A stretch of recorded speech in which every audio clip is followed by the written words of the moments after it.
और अब तक हम लोग ये समझ ही गए हैं कि this suspension is, as Habiba also said, कि this suspension is not an isolated event, but it is a broader pattern of clampdowns. Ambedkar University, आपकी सरकार के तहत भी, has become a site of increasing repression, not just of students, but also of teachers. Faculty members have faced suspensions for protesting, while the administration continues to function as an extension of the state control. And this is why this repression doesn't come only wearing saffron. It is enabled by silence, indifference, and complicity by all political organizations. Mantasha, the stage is yours. जय भीम इंकलाब साथियों, मेरा नाम मंतशा है, जैसा भी उत्तर ने बताया।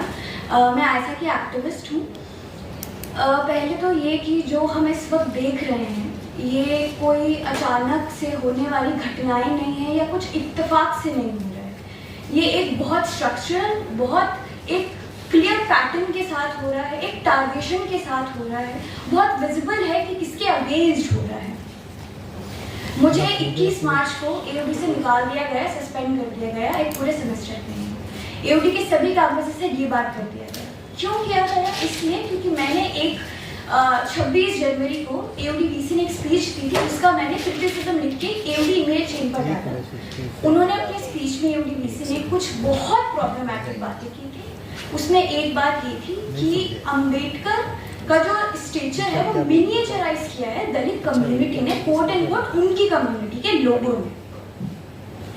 और उन्होंने ये कहा एओडी वीसी ने कि जो राम जन्मभूमि है वो एक 525 साल से चलता हुआ मुद्दा है और कैसे फाइनली राम मंदिर का गठन होता है। और ये वो बात 26 जनवरी की स्पीच में कर रहे हैं। इसके बाद वो ये भी कहते हैं, एक बेतुका सा कमेंट पास करते हैं कि क्रिश्चियनिटी का ओरिजिन इंडिया से होता है। इन सब के अगेंस्ट, इन सब की बातों को उठाते हुए, इन सबको हाईलाइट करते हुए मैंने एक स्टेटमेंट लिखी। मैंने उस स्टेटमेंट में सारे पॉइंट हाईलाइट किए कि कैसे ना सिर्फ ये कास्टिस्ट है, कम्युनल है, बल्कि ए हिस्टोरिकल है। और आप ऐसी स्पीच में क्यों उस समाज से आने वाले सबसे हाशिए पर लोगों को टारगेट करते हुए अपनी स्पीच देती हैं? क्यों सिर्फ आप मुस्लिम, क्यों सिर्फ आप दलित, क्यों सिर्फ आप क्रिश्चियनिटी को टारगेट करते हुए अपनी स्पीच देते हैं? इन सबको लिखते हुए मैंने एक ईमेल चेन, ये ईमेल लिखा, उसको स्टूडेंट ईमेल चेन पर डाला। मुझे 17 फरवरी को एक शो कॉज नोटिस मिलता है। 17 फरवरी एओडी में इलेक्शन का वक्त था। एओडी में इलेक्शन आए हैं लगभग 6 साल बाद, वो भी तब जब बीजेपी पावर में आई है, उससे पहले नहीं थे। इलेक्शंस के लिए हमने बहुत लंबी लड़ाई लड़ी है। मैं पिछले 5 साल से एओडी में हूँ और पहले दिन से, जब से मैं एक्टिविज्म कर रही हूँ अपने पहले दिन के कॉलेज से, तब से ये आवाज़ उठा रही हूँ। तब से हम सभी लेफ्ट आवाज़ें कैंपस पर ये मुद्दा उठा रहे हैं कि कैंपस में इलेक्शन होना चाहिए, एओडी में इलेक्शन होना चाहिए। और हुआ तब जब बीजेपी पावर में आई। उसके अगले हफ्ते, बीजेपी से पावर में आते ही अगले हफ्ते एओडी में इलेक्शन अनाउंस होते हैं और उसके अगले हफ्ते मेरा सस्पेंशन नोटिस आता है। उस सस्पेंशन नोटिस में ये लिखा गया कि मैंने स्टूडेंट कोड ऑफ कंडक्ट को वायलेट किया है। क्या स्टूडेंट कोड ऑफ कंडक्ट था? क्या डिसेंट, क्या डिबेट का culture student code of conduct को वायलेट करता है? क्या एओडी जैसी यूनिवर्सिटी जो बाबा साहिब के नाम पर बनी है, वहां पे हम डिसेंट नहीं कर सकते? वहां पे हम अपनी आवाजें नहीं उठा सकते? क्यों नहीं उठाएंगे? आप मुझ पे 4 बार डीसी बुलाई गई है। 21 मार्च से 4 अप्रैल तक 4 बार डीसी बुलाई गई है और डिसिप्लिनरी कमेटी सिर्फ मुझे नहीं बुलाया गया, मेरे माँ बाप को कॉल किए जाते थे, मेरे घर पे फिजिकल कॉपीज भिजवाई जाती थी। एक ऐसी सिचुएशन क्रिएट करने की कोशिश की गई, उनको डराने की कोशिश की गई। मेरे अब्बू को कॉल करके बोला गया कि आपके बेटे ने राम मंदिर के बारे में कुछ एओडी में बात की है। अब आप सोच के देखिए, मेरे पेरेंट्स बहुत सिंपल लोग हैं।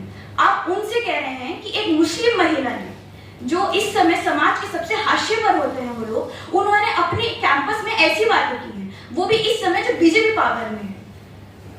इन सब के बावजूद मैं डीसी में जाती थी। मुझे 4 बार डीसी में बुलाया गया, मैं 2 बार डीसी में गई। मुझसे हमेशा बहुत उल्टे सीधे बेवकूफाने सवाल पूछे गए, मैंने सभी के जवाब दिए। मुझसे बार बार बोला गया कि आपने हेड ऑफ द इंस्टीट्यूशन पर ऐसे कमेंट क्यों किए? तो मैं भी तो ये पूछना चाहती हूँ कि हेड ऑफ द इंस्टीट्यूशन ने हमारे ऊपर उन सभी स्टूडेंट्स को क्यों नहीं देखा जो इस यूनिवर्सिटी का बराबर का हिस्सा है? उनके ऊपर आप कुछ भी कमेंट कर देंगे और आप ये समझ लेंगे कि हम अपनी आवाजें नहीं उठाएंगे। हम बाबा साहिब के नाम के अंदर पढ़ते हैं, हमारा पूरा हक है अपनी आवाज उठाने का और हमने उठाई। 17 फरवरी के शोकॉज के बाद मुझे जब पहली डीसी में बुलाया गया, ये सारी बातचीत हुई, मुझे पहली डीसी में बोला गया कि आप मेरी सारे सवाल जवाब किए गए। उसके बाद बोला गया कि अब आप इस ऑफिस से तब निकल कर जाएं जब आप एक अपॉलजी लेटर दे देंगे। वो सारे ऑफिसर्स चले गए, मुझे एडमिनिस्ट्रेशन के कुछ लोगों के बीच में बिठाकर मैंने अपॉलजी लेटर तो नहीं लिखा, क्योंकि मैं कोई सावरकर के वंशज से नहीं हूँ, ना सावरकर के आइडियोलॉजीज फॉलो करने वाले हैं। हम बाबा साहब के आइडियोलॉजी फॉलो करने वाले हैं, उनके नाम के अंडर पड़ते हैं। मैंने रिस्पॉन्स लेटर लिखा और उसमें मैंने लिखा कि मुझे क्यों लगता है कि जो ये इंक्वायरी है मेरे ऊपर, ये बहुत सारे रूल्स एंड रेगुलेशन के खिलाफ करी गई है। पहली बात तो ये कि मुझे जिसने मेरे ऊपर डीसी बिठाई गई उससे एक दिन पहले शाम को 5:30 बजे ईमेल्स, कॉल्स और फिजिकल कॉपी वगैरह सब 5:30 बजे 12 घंटे के वक्त में भिजवाई गई, जबकि रूल्स एंड रेगुलेशन में एओडी कॉन्स्टिट्यूशन में लिखा है कि एटलीस्ट डीसी बिठाने से पहले आपको 24 घंटे का वक्त देना होता है। मुझे वो नहीं मिला। और ये कौन सा तरीका है कि स्टेट का नया तरीका है ये विमेन को कंट्रोल करने का, उनके माँ बाप को डरा के धमकाने का? क्या अडल्ट की, क्या हमारे स्टूडेंट्स, मैं मास्टर्स की स्टूडेंट हूँ, 22 साल की हूँ, क्या मेरी अपनी कोई अथॉरिटी नहीं है? आपको मेरे माँ बाप को कॉल करने की क्या जरूरत थी? आपको उन सारे लोगों को इसमें मिलाने की क्या जरूरत थी जो मैंने किया है? और मैं बिल्कुल कहती हूँ किया है, क्या गलत किया था अगर मैंने आपकी स्पीच को क्रिटिक किया था? तो इसके बाद जब ये सारे प्रोटेस्ट चलने शुरू हुए कैंपस पर, मुझे तो क्योंकि नहीं घुसने दिया गया, लेकिन बहुत सारे स्टूडेंट्स थे कैंपस पर जिन्होंने प्रोटेस्ट किए। 24 मार्च को एक प्रोटेस्ट होता है, एक पब्लिक गैदरिंग, जिसमें एओडी के तमाम अलग अलग कोर्सेज स्टूडेंट्स आए। उसमें प्रोफेसर कौस्तभ भी आए। Professor Kaustubh school of global affairs के एक बहुत पुराने प्रोफेसर हैं, जो पिछले कई सालों से एओडी में बहुत अहम भूमिका निभा रहे हैं। एओडी में बहुत कुछ बची हुई प्रोग्रेसिव आवाजों में से एक है, बहुत अहम आवाज है।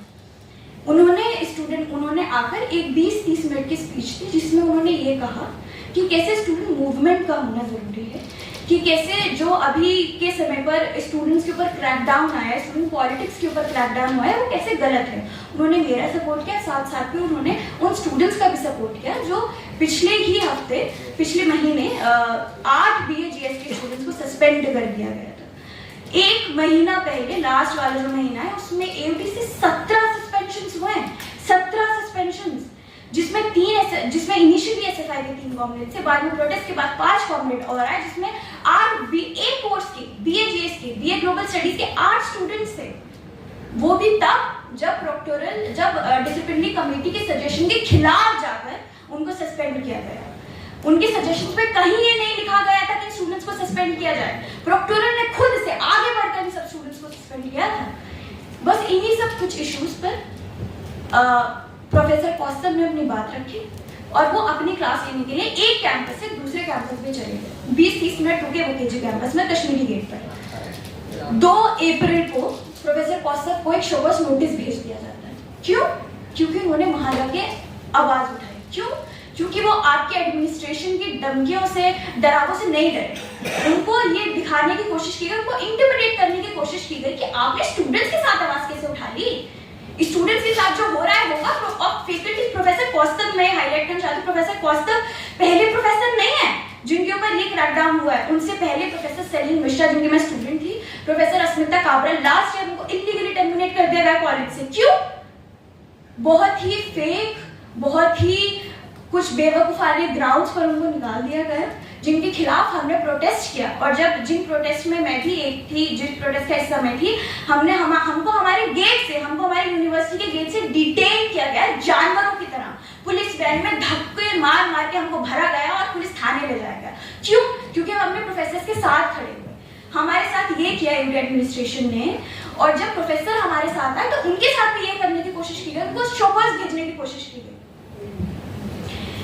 फिर 4 अप्रैल को मेरा सस्पेंशन रिवोक हुआ। और ये सस्पेंशन रिवोक इसलिए नहीं हुआ था क्योंकि मैं कोर्ट गई थी। मैं कोर्ट नहीं जाता, क्योंकि उससे पहले ही एक पॉलिटिकल स्ट्रगल के थ्रू एडमिनिस्ट्रेशन के ऊपर ये दबाव बनाया गया कि देखिए, यूनिवर्सिटी खोखली दीवारों का नाम नहीं है। यूनिवर्सिटी वो एक लिविंग हिस्ट्री है स्टूडेंट्स मूवमेंट का, जो हम आज भी जीते हैं और हर उस वक्त तक जिएंगे जब तक एयूटी, जामिया, जेएनयू जैसी यूनिवर्सिटीज देश में हैं। और मेरा सस्पेंशन रिवोक हुआ। एओडी की हिस्ट्री में जब से एओडी बना है, पहली बार एक सिटिंग का कॉल दिया गया, इंडेफिनेट सिटिंग का कॉल दिया गया।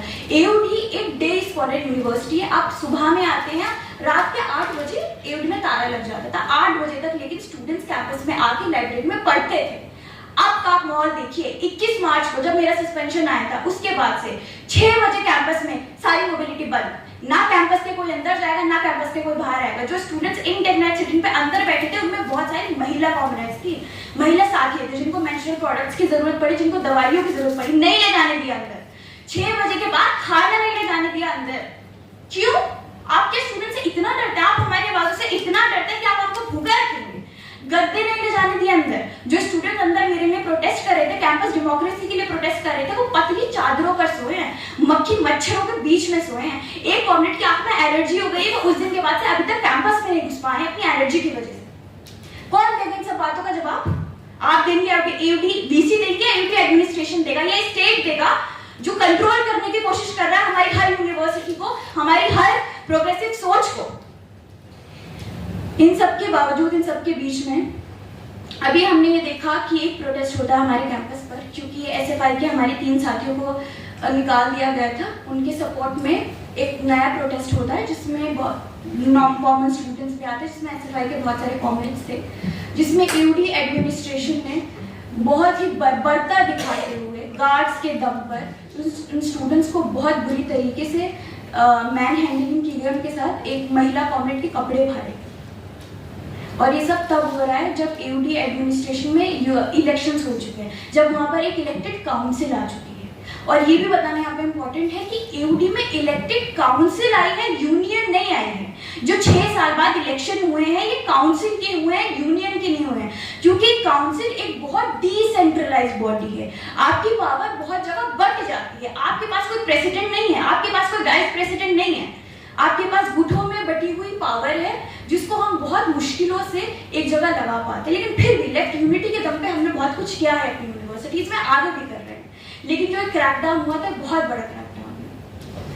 इन सबके साथ देखते हैं हम कि जो 17 स्टूडेंट्स एडी में सस्पेंड हुए थे लास्ट महीने में, वैसे ही 17 स्टूडेंट जामिया में भी सस्पेंड हुए थे। और वो ये जो क्रैकडाउन है सिर्फ एक यूनिवर्सिटी में नहीं है, पूरे इंडिया की जितनी भी तमाम पब्लिक यूनिवर्सिटी उन सभी पर क्रैकडाउन है।